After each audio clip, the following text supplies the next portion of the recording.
We're going to start from what we call music. Music is the art of making a pleasing combination of sounds. The art, A-R-T, of making a pleasing combination of sounds. And these sounds are represented by what we call notes. What is notes? Notes are symbols that represent sounds. Now we want to go back to sound. Sounds are sensation of vibrations. Or sometimes we have what we call tonal sounds and we have what we call non-tonal sounds. And I was talking to my friend here, said tonal sounds are sounds that can be easily identified by notes. But non-tonal sounds can't be identified by notes. So I give an example. I say when you play the piano, it's easy for you to identify the key of C as a note. It's easy for you to identify the key of D, E. And then you can run your scale and say do, re, mi, fa, sol, la, ti, do. So you identify it. It's easy, you can identify it. So we call it non-tonal sound. And a tonal sound, sorry, that is a tonal sound. I'm playing a chord, I'm playing a chord. I change these to maybe something like a brass kind of sound. You will know that this is a brass. You can quickly identify that this is a brass. So those are tonal sounds. And also we also have what we call non-tonal sounds. What are the non-tonal sounds? When you clap your hands, it is not a do or a re. When you tap your foot, it is not a do or a re. It's not a C. It's not a D. You know what? That explains why I can't. When I be trying to tune my drums, Okay. I can't tune them to no key.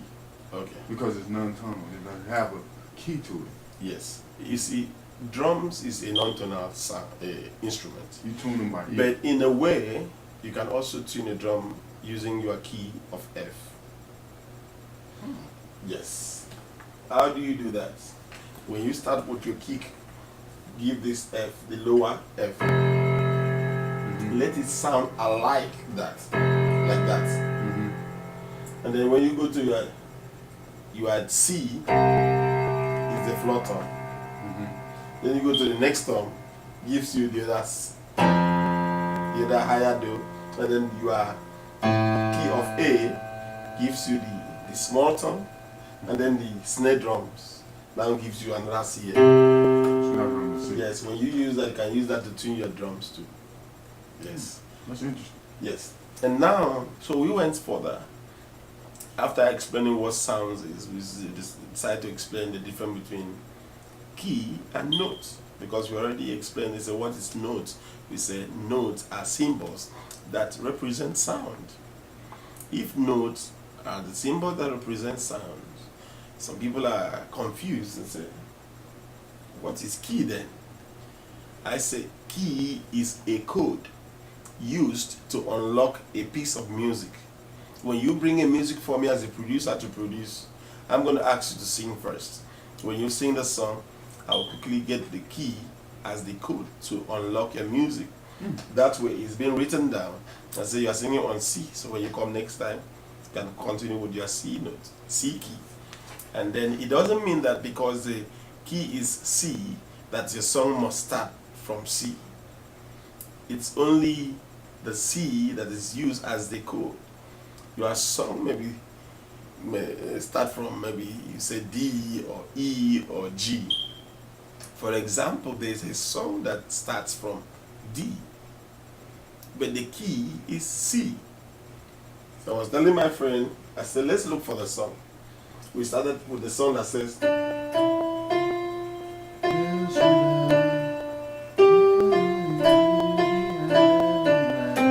you see, this song is El Shaddai, El Shaddai. When you play the song, it doesn't start from C. It starts from D. Does it mean that the D that it starts from is the key? No. But it simply means that it's a note that the song begins with. So when you want to play the full chord of the song, you can say, I can start from.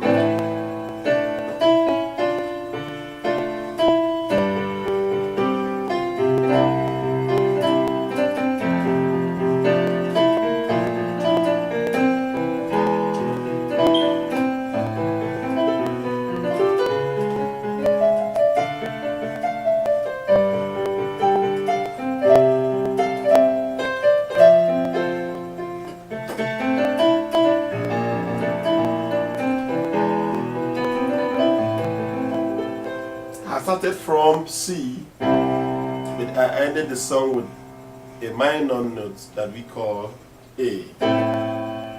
You see, so it doesn't mean that because you started the song from D, that the key must be D. That is the difference between notes and key.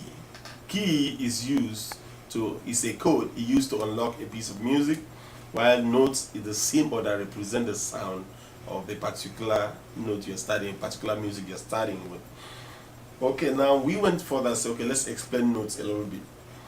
Because we have what we call alphabetical note, there is numerical note, there is solfa note, and there is start note. The one we'll be using for this training is alphabetical note, numerical note. Those are the two basic notes we'll be using. Now I explain. I said from the beginning, the first seven alphabets are the note that is used in the entire world to play music. It's just that it has the black and the white keys, which we combine together. When you combine them, you call it chromatic scale. So now we have alphabetical notes, which comprise this of A to G. We decided to say because the first formal white keys are what we always use as key C to start any musical training. We decided to start from C. So now we have written down C, D, E, F, G, A, B, C. One more time. C, D, E, F, G, A, B, and C for alphabetical notes. Now we want to go to numerical notes. Simple. Under your C, write 1. Under your D, write 2. Like that, 3 on E, under E, 4 under F, 5 under G, 6 under A, 7 under B, and then 8. Now, this is a full scale from C to C. When you are running your scale from C, the alphabetical note is C. The numerical note is 1. That's why in the long run as we are proceeding, I am going to tell you, I will tell you that this is 6. A is 6. So B is 7. A 6. No, right here. This is 7. Mm-hmm. That is 7. Yeah. 6, 7. So you write under A should be 6 too. No, I don't write that. Write it like that. You say, I see what you're saying. 6. So you already have it there. 7, yeah. 8. 8. So now it's going to be 9. D gonna be 9. Yes. Then 10. 11. 12. How did I do that? Yes, you're going to get that as we proceed. You're going to know that when you run your numerical note from 1 to 8, that is more to that.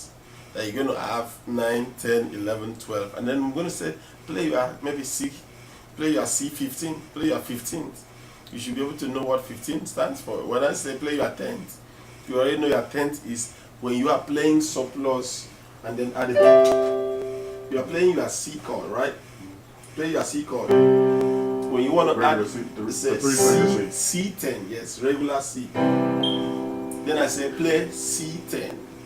C10 means you add your, you see, your E. This is E. How do you add E? From C10, because 10 is E. C10 is E. Yes. 10, E is 10. What's C major 7? C, this is C major. Okay. C major 7th is when you are playing your C combined with B. the B, not your flatted B, Regular B. regular B. But when you flatted your B is C 7th. There's a Okay. difference between C major 7, C 7th. I got you. This is C7, but this is C major 7th. Yeah, it makes it sound meaningful, more meaningful. So when I say C major 7, 10. So I can say play C major 7, 10. You see?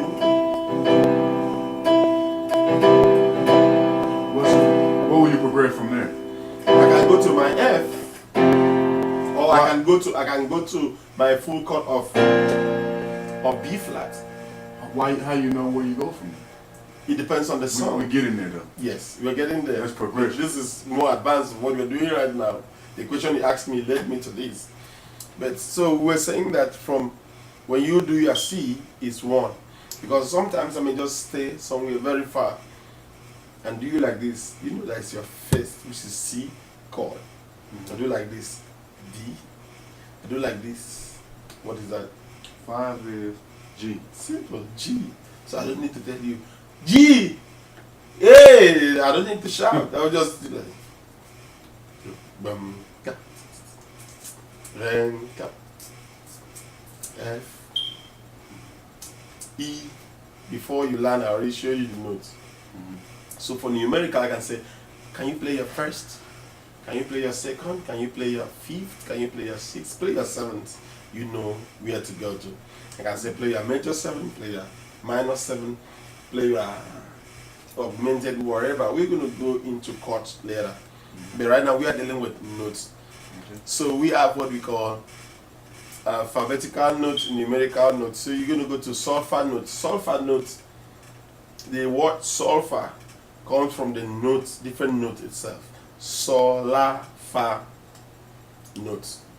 So, but we have what we call do, re, mi, fa, sol, which is from C, D, E, F, G. Do, re, mi, fa, sol, la, ti, do.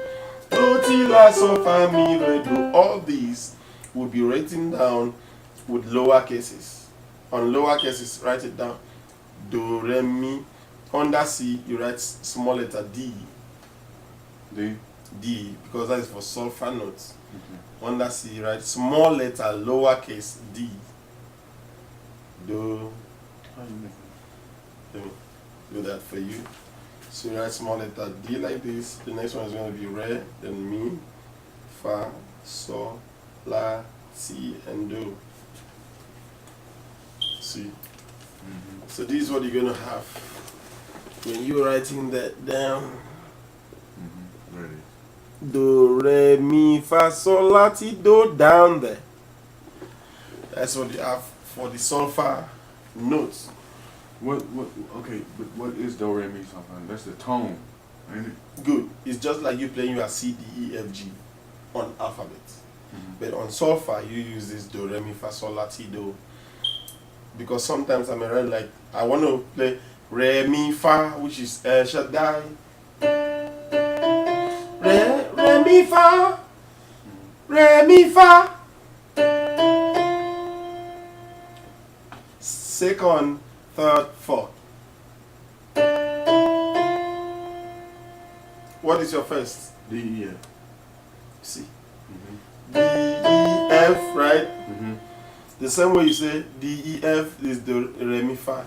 It's the same thing as say 2, 3, 4. For alphabet, D, E, F. Numerical, 2, 3, 4. Sulfur note, re, mi, fa. So those are the Why do kinds. they use re, mi, fa? Why do they use do, re, mi, fa? Why do they use it? Why do we use it? Yeah. Yes, it was a Latin kind of introduction of musical notes. So when they brought this, it makes it so simple for people to be able to identify. It makes it so simpler than even the alphabet. But why we use alphabet is because it's more broadened in such a way, it's more international, it's worldwide accepted.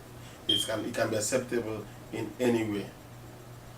With the alphabet, you can play your augmented chord, and so you will not say this is Do or Re minor or Mi major. Play your Sol augmented, all those things. Some people put it that way for them to be able to understand. But when you use alphabetical notes to introduce your chords, it's easier.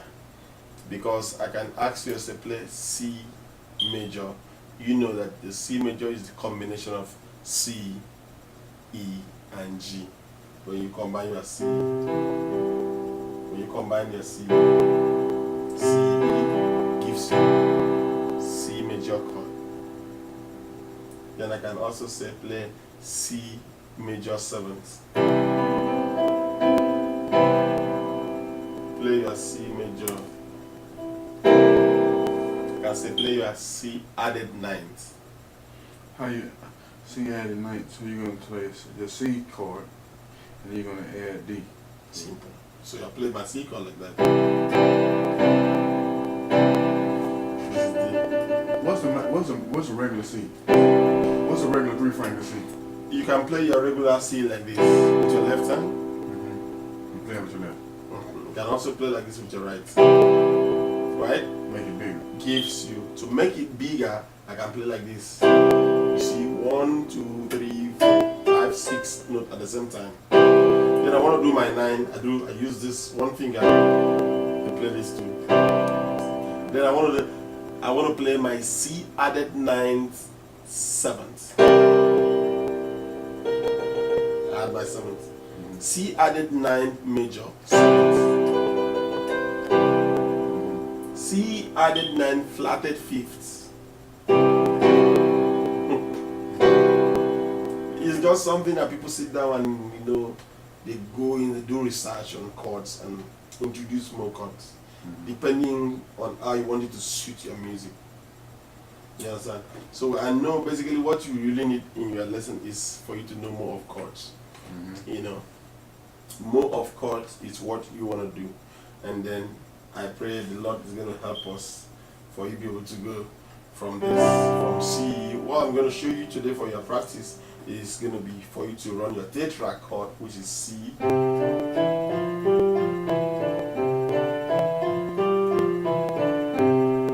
That's what you're going to run as your first practice.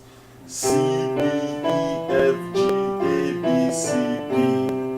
When you are done with that, we will go to the next one that we call arpeggio. It's an arpeggio spelling of the C chord. From your C to G, from C again, from E, G, and C. So what do we do here in arpeggio? Arpeggio means succession of notes from one another. The succession of notes from one another is what we call arpeggio. So how do we run that? We run it from C, G, E.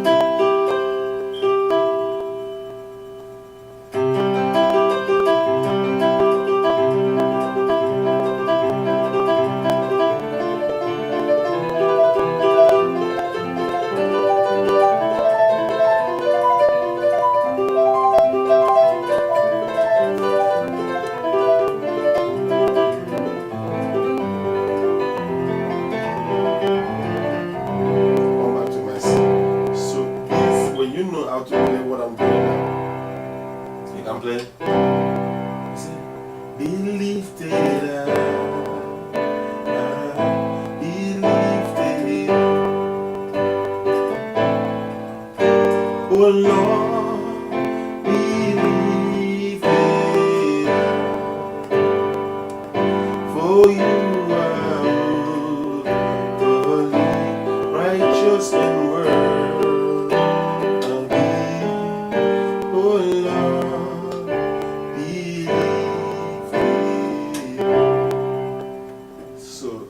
start from your C, D, E, F, G, F, E, B, C. Put your right hand first.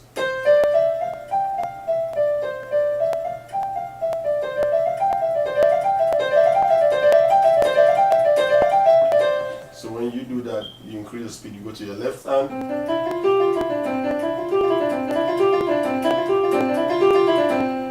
Then you join both hands.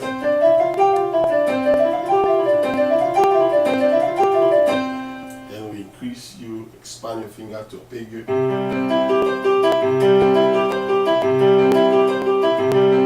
Then you move from there to your D, E. So now when you can do after that now, I'm going to show you how to play. There is power in the name of Jesus. There is power. You know, you use it to start, use it to play some songs, and so on and so forth. So that's the end of our theory for today. God bless you.